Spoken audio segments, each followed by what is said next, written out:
Hey Brickmaniacs, welcome back to another Monday SitRep. It is Minifig Monday, and those always go quick, so we're going to have Landon in here in just a little bit to kind of give us the rundown, but if you haven't yet, make sure you head over to Brickmania.com and check out the custom minifigures category to take a look at all the new ones that have just dropped as of this morning. We also have an unusually large number of kits, restocks and restock pre-orders hitting the web as well, so we're going to break down those, but obviously it's the minifigures that go super fast, so without further ado, let's bring Landon in here and take a closer look at this Minifig Monday.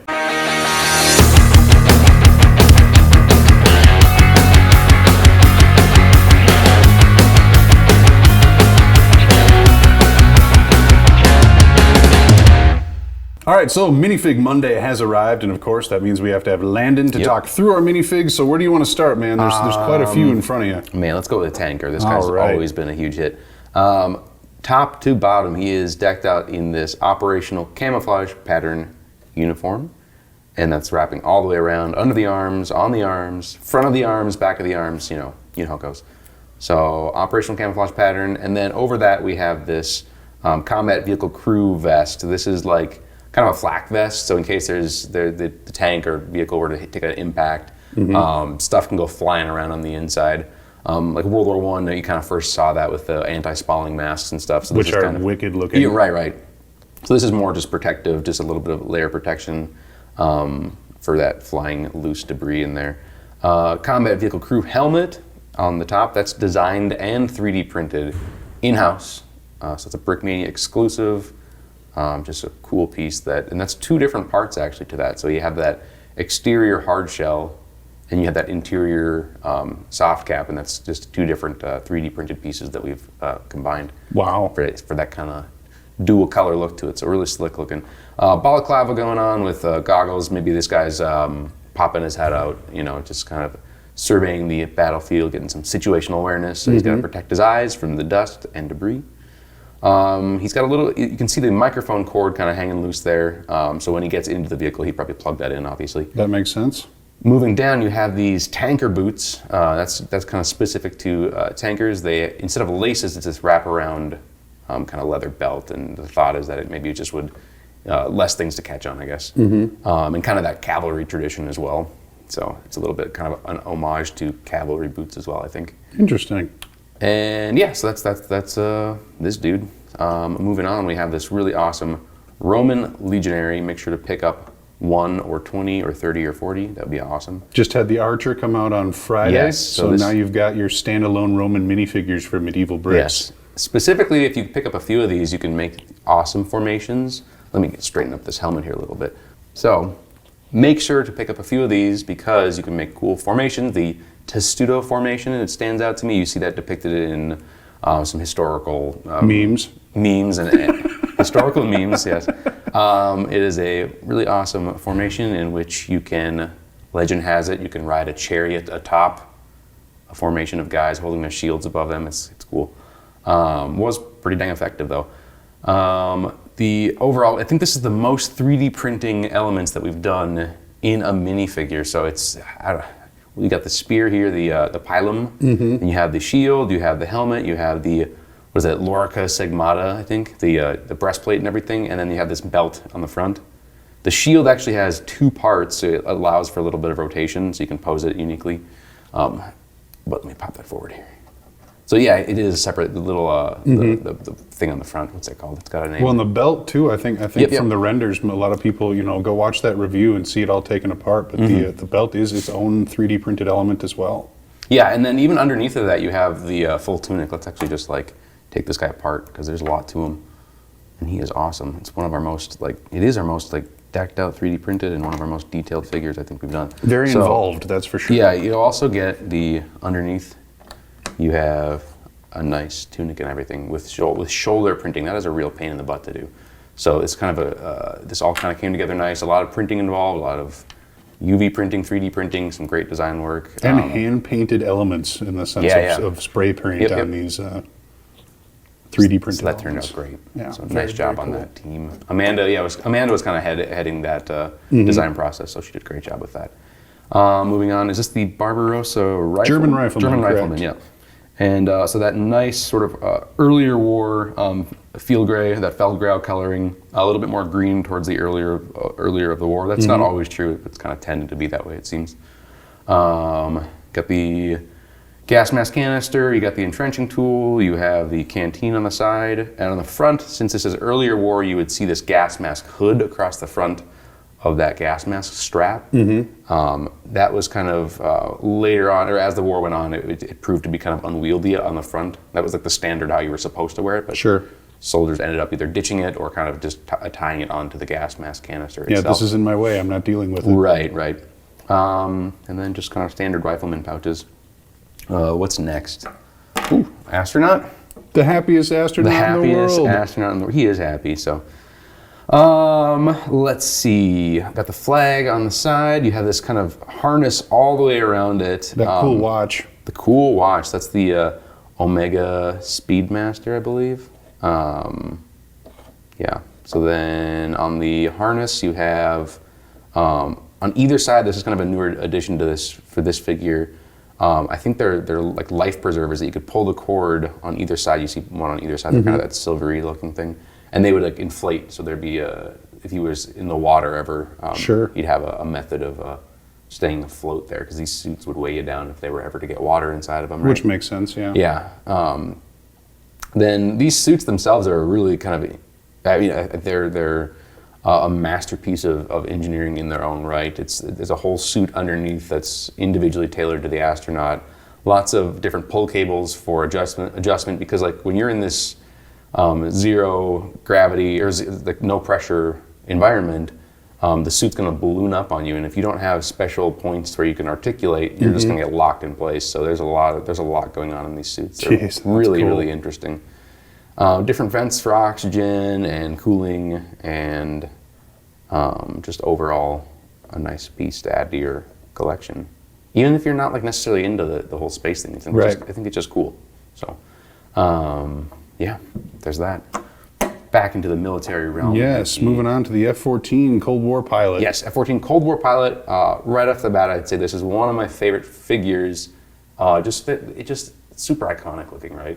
And then in terms of production, I think our team did a great job color matching that uniform. So we started out with this dark bluish gray, but then I got a lot of color shifting to several different like tones of like a dark green, like a sage green. Which we've explained before is actually integrating with the Lego color itself, not just blasting ink over the top of it to make it its own color. I try as hard as I can not to just like, oh, we couldn't get this exact color, so now I'm just going to paint over it. That's not what you're seeing here. You're seeing a little bit of ink, just a tiny bit of ink here, just to give it that hint of the correct color here. So I'm trying not to just, blast it with tons and tons of ink. So this is more of a color mixing going on. I love the subtle kind of sage green of that survival vest. Really iconic to those pilots. And we have a flashlight. We have different harnesses.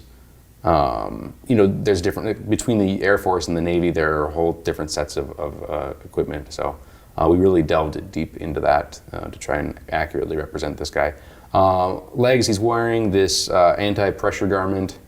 So it's like when you're pulling off high G maneuver things out, during aerial combat. If the blood were to run to your legs, it could cause you to actually pass out. So they actually have these garments that will inflate with air, force it back up, literally squeeze the blood back into your freaking head, which is pretty nuts that we can do that. Who thought of that one? Yeah, it's crazy. It's a necessity, I suppose. Yeah. In-house printed, 3D printed, and UV printed, and designed. Everything in-house. This helmet, just in and of itself, is kind of a cool piece.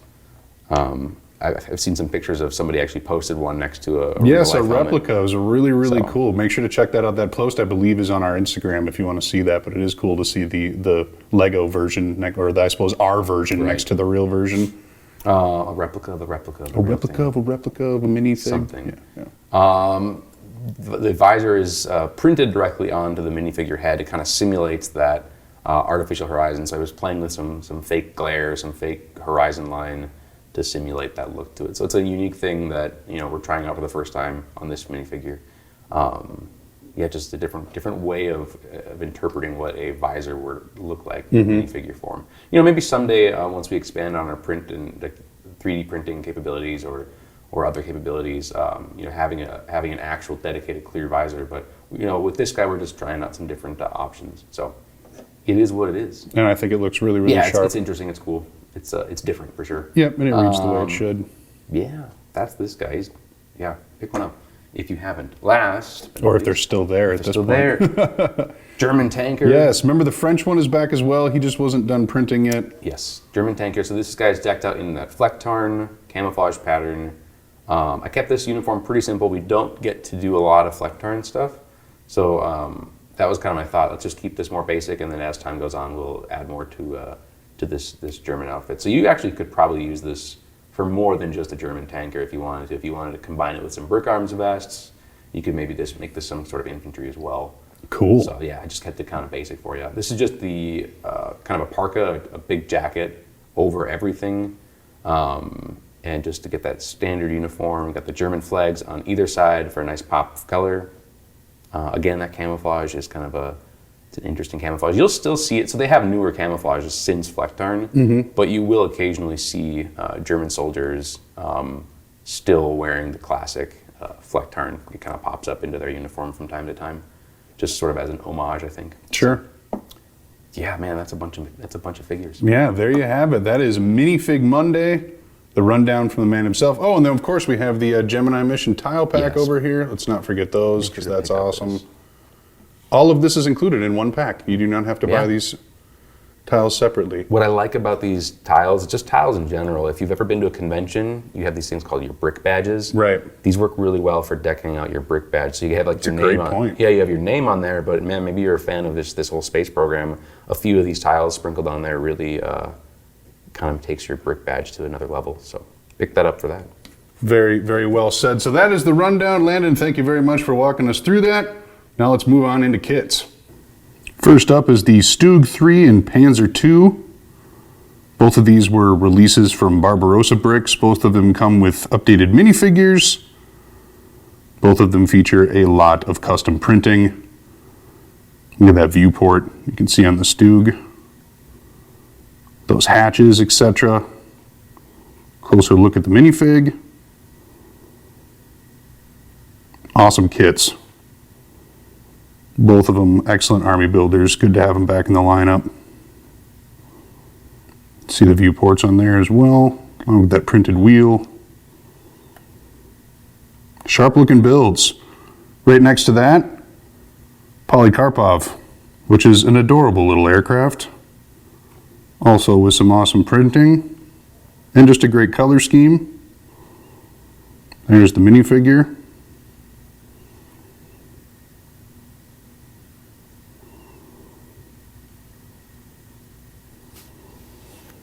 We were joking when this kit was in production about how it just kind of looks like the starter aircraft on a level 1 of some air combat video game.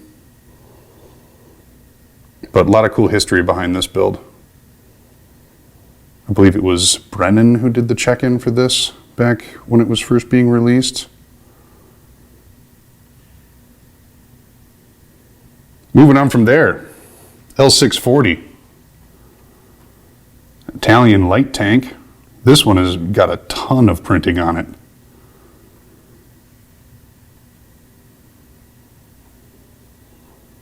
You can see on the turret and on those rear hatches, on the front, and then of course the minifigure complete with pizza. Because why not?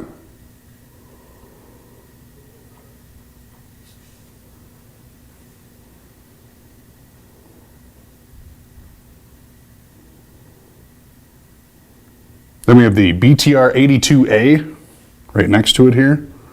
This has been around a little bit. Red October from last year, I want to say.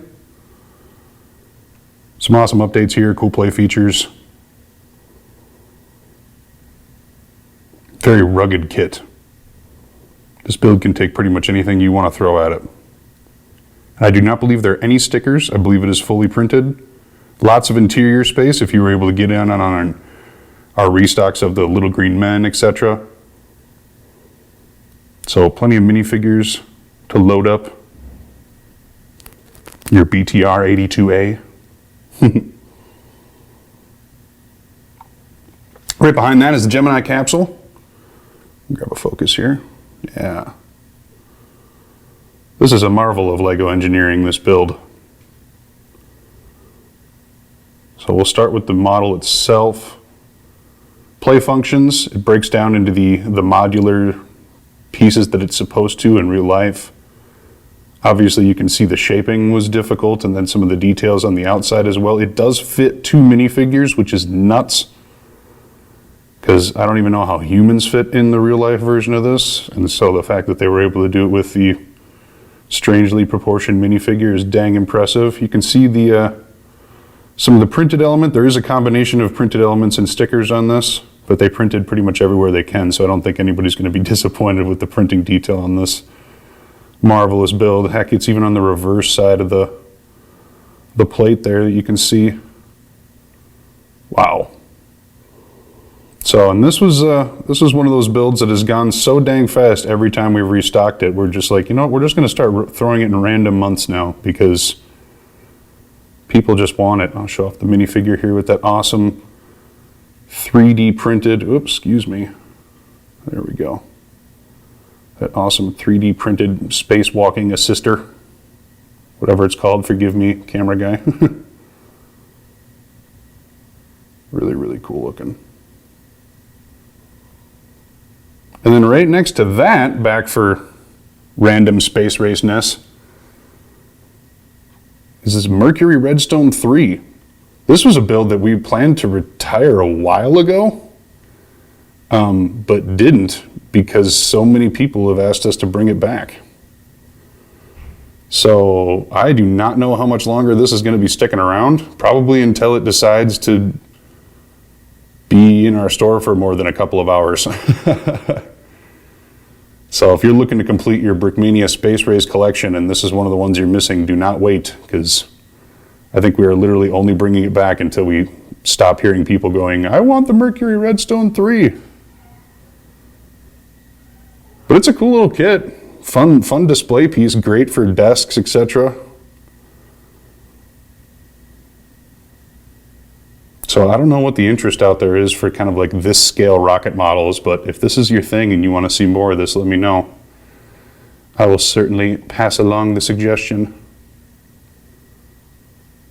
But yeah, Mercury Redstone 3. So there you have it. Quite the restock of all things on Brickmania.com. Everything from Space Race to Modern Russians to World War II Italians to World War II Russians to World War II Germans. Which seems like we're covering a lot of bases. That's just how it works. So all of this back right now on Brickmania.com, along with some other cool stuff we're going to take a look at right now. Okay, so that'll about do it for the Monday SitRep. Just one more quick note from me. You're going to start noticing Brickstuff. We had it at our shows, and we've had a couple of options available from them in the past, but you're going to see more of their stuff turning up, not only in our retail stores, but also online. They make lighting kits for a wide variety of things. Obviously, you can see we've got a flux capacitor here, but they also do an awesome job with the Light Up M2HB that you've seen probably in our retail stores a time or two ago. But they've got a whole bunch of cool stuff. This one is for looks like a beacon. I know he's got, yeah, this is the one I was looking for. This one's for like the Humvee lighting kit, so you can get some working headlights, etc. And then there's a lot more to come as well. So he's going to be hooking us up with a bunch of cool stuff that you're going to be able to get on Brickmania.com here in the near future. Some of it is already up there. But if you're interested in bringing kind of that next level detail or that next level interactive, if you will, to your mocks, etc., make sure you check out Brickstuff, because they got a lot of cool stuff. And I mean, you know, just think about it. If you're doing a haunted house, how much cooler does the haunted house look when it actually has a glow-in-the-dark jack-o'-lantern or something that's actually, you know, lit up and moving, all that kind of stuff. So it really does add a cool interactive layer to just about anything you do. Look at that burning barrel with some flickering lights on the inside, and then you can see, I don't know, maybe in the back of that packaging there a little bit how it works. Otherwise, just make sure to check out those pages on Brickmania.com and of course in our retail stores. But Brickstuff, you can expect more of their awesomeness arriving here in the near future. So I just wanted to show some of that stuff off as we get it built and integrated,